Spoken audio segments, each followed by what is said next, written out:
रात का तीसरा पहर था। कोयलापुर गांव गहरी नींद में डूबा था।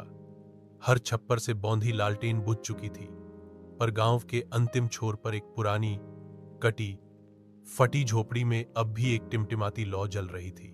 वह लौ थी एक मिट्टी के दिए की, और उसके सामने बैठा था विराज। 16 साल का, दुबला, पतला, आंखों में शरारत और माथे पर सोच की लकीरें।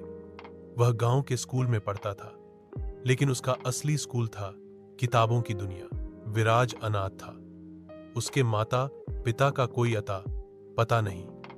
उसे एक बूढ़ी औरत ने पाला था जो अब इस दुनिया में नहीं रही। विराज अकेला था, लेकिन उसका मन कभी अकेला नहीं रहता था। उसे यकीन था कि इस दुनिया से परे कुछ और है, कुछ जादुई, कुछ अनजाना। उस रात उसकी आंखें एक पुरानी किताब पर जमी थीं, भाषित प्राणी और 4 द्वारों की कथा। यह किताब उसे गांव की सुनसान हवेली से मिली थी। किताब में कुछ था शब्द मानो सांस ले रहे हों, हर पृष्ठ जैसे किसी जीवित आत्मा की कहानी हो। विराज ने धीरे से पंक्तियां पढ़ीं। जब बोलने वाले मौन हो जाएं और जादू दम तोड़ दे, तब मानव आएगा अग्नि की शक्ति लिए और खोलेगा चौथा द्वार। वायुलोक का रहस्य। वायुलोक, विराज ने फुसफुसाया। तभी जैसे कोई अदृश्य शक्ति जाग उठी। किताब की पृष्ठ हवा में उड़ने लगे और उसके केंद्र से नीली रोशनी निकलने लगी। किताब अपने आप खुली और एक गोलाकार दरवाजा आकार लेने लगा। सुनो विराज, द्वार अब खुल चुका है। विराज की सांसें तेज हो गईं। कौन है? कोई जवाब नहीं, सिर्फ वह दरवाजा जो अब पूरी तरह खुल चुका था।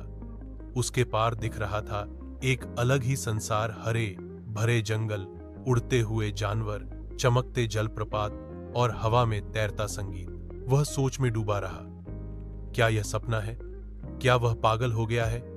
लेकिन फिर उसने कदम बढ़ाया, किताब की ओर, दरवाजे की ओर, अनजान की ओर। धीरे धीरे विराज की आंखें खुली। उसे लगा जैसे किसी ने उसे बादलों पर सॉफ्टली रख दिया हो। चारों तरफ हरियाली थी, पेड़ जो खुद चल सकते थे, फूल जो गुनगुना रहे थे, और आसमान जिसमें 3 चांद चमक रहे थे। तभी एक गरजती आवाज आई, इंसान है। विराज पलटा। उसके सामने एक बोलता हुआ हाथी था, जिसकी आंखों में समझदारी थी। नया आगंतुक आ गया, चिल्लाई एक उड़ती हुई चील। वही है, कहा एक नारंगी लोमड़ी ने, जो सीधा उसकी आंखों में देख रही थी। मुझे क्या हो रहा है? विराज बुदबुदाया। वायुलोक में हो, लोमड़ी बोली, और हम सब तुम्हारे इंतजार में थे। तुम बोल सकते हो? यहां सभी बोल सकते हैं, हाथी ने कहा। तुम भी, क्योंकि तुम चुने गए हो। तभी जमीन कांपी। एक सिंह प्रकट हुआ, उसकी आंखों में बिजली सी चमक थी। मैं बलभद्र हूं, उसने गरजते हुए कहा, वायुलोक का रक्षक। रक्षक?